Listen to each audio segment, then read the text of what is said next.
Ya, selamat malam, selamat datang di channel saya. Dan senang sekali berjumpa lagi. Kakak pembina, apa kabar? Saat ini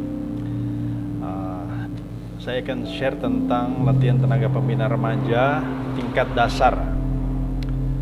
Ya, tingkat dasar, di mana di edisi kali ini kita akan membahas tentang remaja ditinjau dari biopsikososial. Mari kita mulai. Ini perkenalkan, nama saya Iwan Frederick, dan ini perkenalan keluarga, istri Ingrid Prakasi dan juga anak-anak Rasmenta, Aurora, Sebastian, dan Selena. Oke, kita lanjut saja. Saya dipercayakan oleh gereja beberapa tahun yang lalu untuk menjadi bagian di dalam tim misi, berbagi tentang gereja kita di India waktu itu, seperti di layar. Ini bertemu dengan Presiden EKHN waktu itu, dan juga rekan dari Indonesia, ini Bapak Pendeta Christian dari Medan. Ini juga referensi Samantha Roy dari India yang menjadi host. Nah, ini kita ada diskusi kelompok FGD bersama dengan tim dari Jerman dan juga dari India tentang penginjilan waktu itu. Oke, ini saya berbagi tentang gereja kita dengan para pendeta dari Gemim sebagai peserta dan juga sebagai pemateri, dan saya salah satu membawa dari sisi pemuda waktu itu. Nah, ini saya bersama dengan Kamodi dan juga teman-teman pada saat perkemahan. Oke, nah itu sekedar informasi latar belakang saya, dan inilah yang perlu kita lihat sebagai pembina remaja.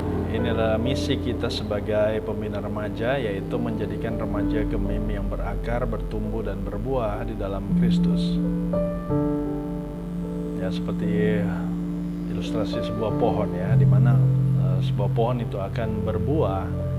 Sebelum dia berbuah, dia pasti harus bertumbuh dulu, ya, dan sebelum dia bertumbuh, dia harus berakar. Nah, dan semua analoginya itu semua ditujukan untuk kemuliaan Kristus. Nah, ini strategi pelayanan dari Komisi Pelayanan Remaja Sinode Gemim. Ada 4, yaitu penginjilan, kemudian pembinaan atau pelatihan, kemudian pelipat gandaan, dan juga pengutusan. Nah, ini dia materi kita, yaitu mengenal remaja, suatu tinjauan biopsikososial. Mari kita masuk, teman-teman sekalian. Nah, ini saya mengajak kita semua untuk melihat ada suatu majalah Fortune di edisi 10 Agustus tahun 1992. Itu majalah itu memang sudah lama sekali, ya, teman-teman, ya.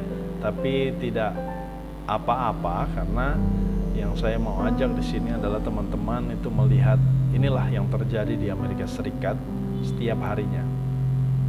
Ada 1000 remaja putri yang belum dewasa menjadi ibu. Kemudian ada 1106 remaja putri melakukan aborsi setiap harinya di Amerika Serikat. Ada 4219 remaja terjangkit penyakit seksual menular di Amerika Serikat.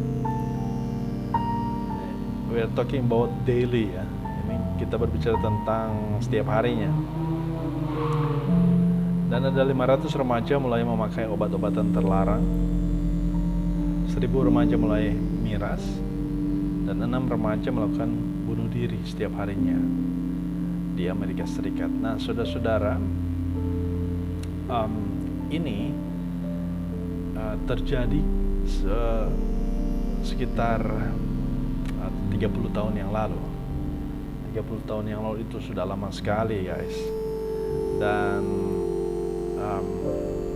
seperti kita ketahui bahwa dunia saat ini begitu cepatnya, ya, kejadian di luar negeri bisa kita mengetahui detik ini juga lewat aplikasi yang kita punya di gadget kita. Nah, terus teman-teman bertanya, bagaimana Kak dengan yang di Indonesia? Nah, ini saya punya datanya.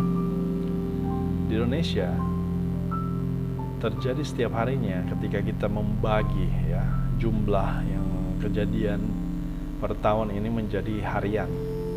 Ini pernikahan gini ada 14,2 juta remaja putri melakukan pernikahan setiap tahun atau 39.000 setiap harinya. Ini teman-teman bisa cari di sumbernya di BKKBN online. Kemudian di kalangan pelajar yang adalah usia remaja, penyalahgunaan narkoba di tahun 2018 saja dari 13 ibu kota provinsi di Indonesia mencapai angka 2,29 juta orang atau 6.361 pelajar setiap hari. Nah, ini sumbernya dari bnn.co.id.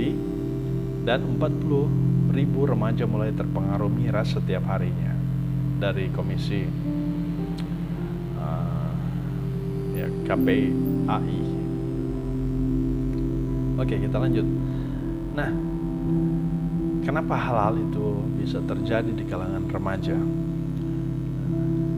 Nah, banyak sumber juga mengatakan bahwa ini karena pergaulan, ya, karena lingkungan. Nah, karena juga mungkin dari rumah, ya, dia menjadi tidak sejahtera di rumah, bahkan dia sampai keluar dari rumah melarikan diri. Oleh karena apa? Salah satunya juga karena tidak ada keteladanan di dalam rumah. Nah, that's why teenagers need role models. Makanya remaja itu perlu bimbingan, perlu yang namanya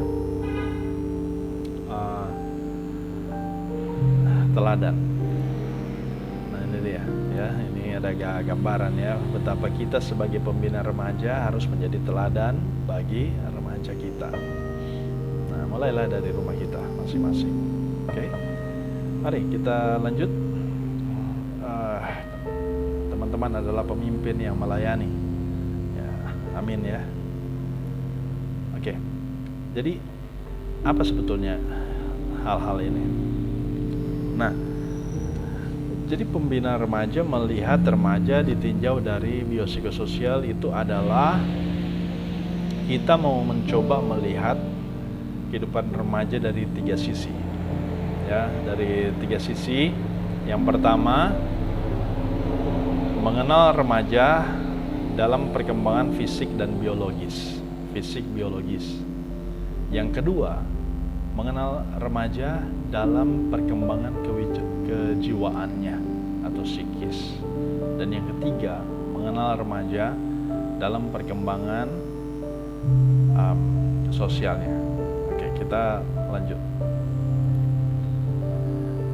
Nah, inilah dia, kita tidak bisa mengenal remaja kalau kita tidak mengenal tentang krisisnya, apa yang dihadapi oleh remaja saat-saat ini. Nah, sesuai dengan namanya, ini sebetulnya bagian dari perwujudan diri dari remaja tersebut. Remaja itu normal kalau dia mau menemukan identitas dirinya, jati dirinya. Nah, perubahan-perubahan yang terjadi sebagai akibat dari pertumbuhan dan perkembangan fisik biologis, psikis dan juga sosial menyebabkan terjadinya berbagai gejolak. Ya, ini adalah bagian dari teens crisis yang dihadapinya setiap hari. Gejolak-gejolak itulah yang disebut dengan masa krisis di kalangan remaja.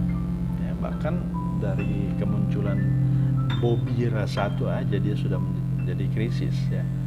Atau mungkin di dalam kehidupannya sekarang, apalagi ya banyak dengan gadget, sekolah online, di mana-mana mereka hidup lewat sarana internet, dan kehilangan satu teman saja, atau misalnya dia mempunyai teman baik dan teman baiknya tidak like postingannya, itu bisa membuat dia krisis. ya, atau bahkan misalnya dia punya tugas ya, tugas ini contoh konkret saja, saya mempunyai anak remaja, dia posting, disuruh oleh gurunya posting posting nyanyian di YouTube untuk diserahkan ke TM ya, di meeting. Nah, ketika di posting di YouTube dan dia belum diatur siapa saja yang bisa melihat, alias masih publik, dan sudah ada orang lain yang melihat, dia justru menangis di kamar. Nah, ini bagian dari krisis remaja, guys ya. Nah, dan itu yang harus diketahui oleh para pembina remaja, bahwa remaja mempunyai krisis, remaja mempunyai masa kritis ya. Oke, kita lanjut saja. Nah, saya mengajak kita semua untuk melihat krisis-krisis yang lain yang terjadi di sekitar kita. Ini ada sebuah majalah dari Inggris, namanya The Sun, memuat sebuah artikel dengan judul Dead at 13. Nah, as we know ya, seperti kita ketahui bahwa 13 tahun itu adalah usia remaja, bukan? Nah, ini masih umur 13 tahun tapi dia harus menjadi ayah oleh karena pergaulan yang buruk ya. Nah, ini tidak terjadi di Inggris saja, guys, tapi juga terjadi di sekitar kita. Nah, kemudian ini juga ada sebuah gambar tentang human trafficking, yang dimana salah satu atau banyak kategori umur yang menjadi korban trafficking adalah umur-umur remaja. Remaja juga menghadapi problematika tentang narkoba. Ya, banyak kejadian kita lihat juga di media massa. Ya, remaja-remaja usia sekolah itu sudah kedapatan narkoba hingga harus melewati masa transisi, dan juga mereka harus diisolasi.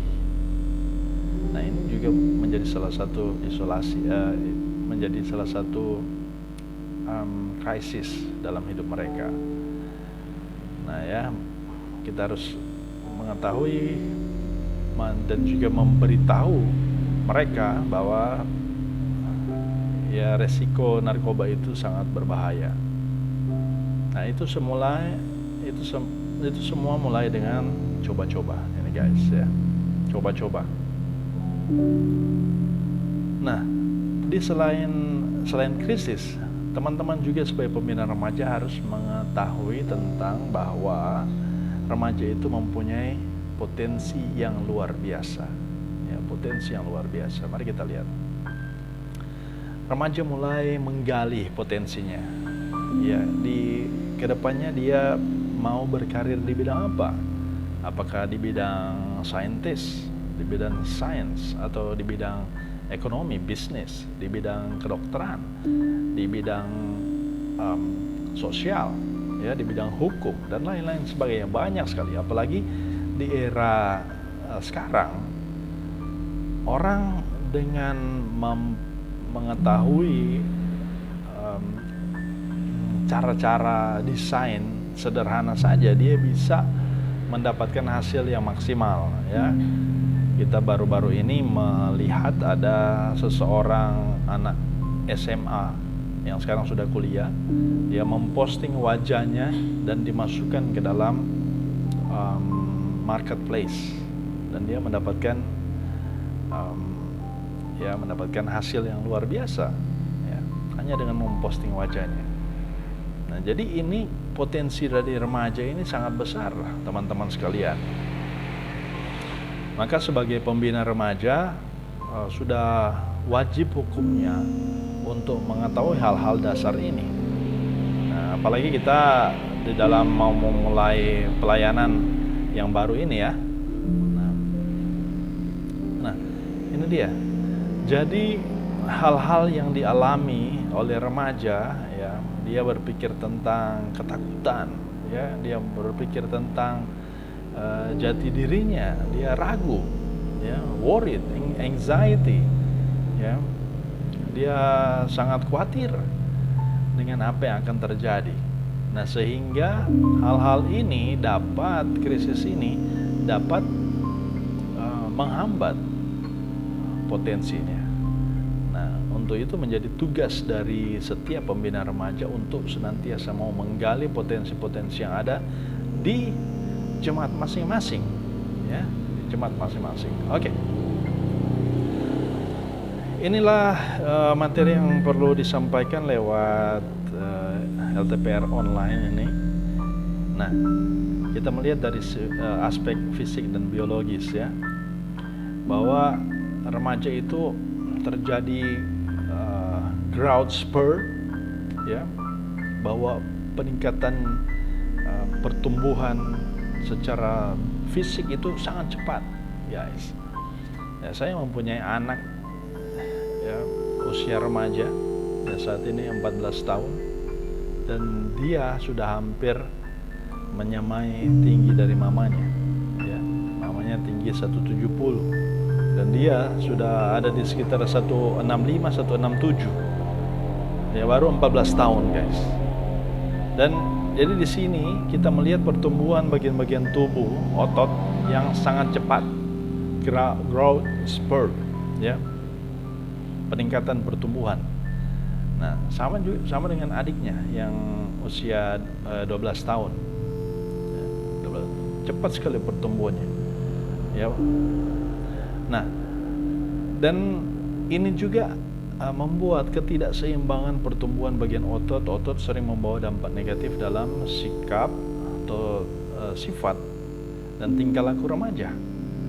Ya, walaupun pertumbuhan secara biologisnya, secara fisiknya itu dengan sangat cepat, tapi tidak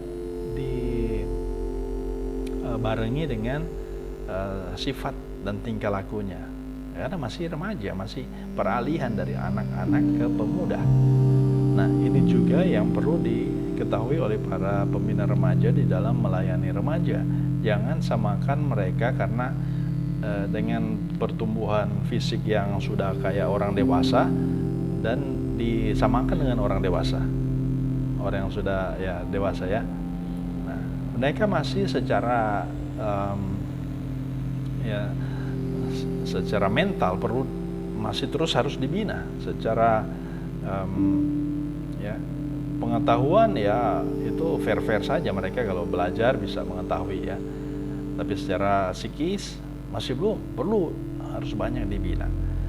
Tapi sekali lagi teman-teman sekalian, bahwa di aspek fisik dan biologis ini pertumbuhan remaja sangat-sangat pesat, dan sehingga memerlukan pengetahuan dari pembina remaja untuk mengetahuinya, ya. Nah, dan kemudian ini dia juga pertumbuhan kelenjar seks sangat menonjol, bahkan mencapai puncaknya di usia remaja. Baik seks primer, yaitu seks primer itu alat kelaminnya, ya.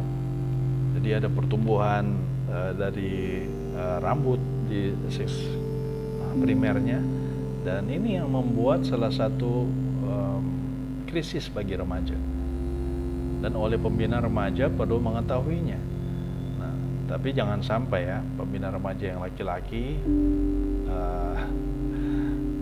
mau berdiskusi tentang hal ini dengan yang perempuan, adik-adik remaja perempuan. Ya, kasih saja ke pembina remaja yang perempuan untuk dibina, dibimbing, ya. Nah, karena mungkin saja di rumahnya tidak ada pendidikan seks atau masih tabu, karena yang namanya seks bagi budaya timur itu sangat tabu, bukan? Nah, sehingga ini penting sekali juga untuk bagi pembina remaja untuk mengetahuinya, ya, untuk mengetahui sebagai pengetahuan saja untuk bekal kita dalam membimbing adik-adik remaja. Kalau misalnya ada adik-adik remaja yang bertanya, kan, kita tahu. Jadi, tapi sekali lagi, pembina remaja perempuan membina yang perempuan, adik-adik remaja perempuan. Yang pembina remaja laki-laki membimbing adik-adik remaja yang laki-laki. Nah, seks primer dan juga seks sekunder, yaitu berupa kalau perempuan payudaranya mulai kelihatan, pinggulnya itu mulai melebar. Ya. Kalau yang laki-laki muncul kumis, ya, rambut di ketiak dan lain-lain di tempat-tempat lain. Nah, ini juga yang harus diketahui oleh pembina remaja. Karena apa? Karena pertumbuhan dari aspek fisik biologis ini tidak lepas dari pertumbuhan remaja yang dapat mengakibatkan mereka itu krisis. Ya, bisa dipahami sampai sini ya. Nah, teman-teman juga bisa komen di kolom komentar kalau misalnya ada hal-hal yang perlu ditanyakan atau di-share ya. Oke, kita lanjut. Nah, inilah aspek biologis di dalam pertumbuhan remaja yang perlu kita ketahui. Nah, dan lagi pertumbuhan tubuh langsung membedakan pria dan wanita, laki-laki sama perempuan ya. Nah, secara general laki-laki itu lebih kuat daripada yang perempuan. Secara general, walaupun memang ada yang perempuan itu justru lebih kuat daripada yang laki-laki. Nah, ini tidak berbicara tentang mental ya, tetapi ini fisik, sekali lagi masih dari aspek fisik. Nah, sehingga ini kita dapat membedakan. Nah, ini di sini yang teman-teman pembina remaja juga harus benar-benar memegang teguh ya, bahwa di Alkitab sendiri pun menunjukkan yang diciptakan itu Tuhan menciptakan laki-laki dan perempuan. Tuhan menciptakan Adam dan Hawa. Tidak ada yang setengah-setengah. Jadi sekali lagi di materi kali ini kita mau menegaskan bahwa yang ada, gender yang ada di sini hanyalah laki-laki dan perempuan. Tidak ada yang namanya transgender atau apapun itu namanya. Ya, sehingga di sini juga perlu ditekankan bahwa gereja itu menolak LGBTQ, nah, lesbian, LGBT, gay, bisexual, transgender. Q itu questioning, yang masih queer, yang masih bertanya-tanya, dia ini di mana? Nah, jadi pembina remaja harus benar-benar teguh berpegang pada Alkitab.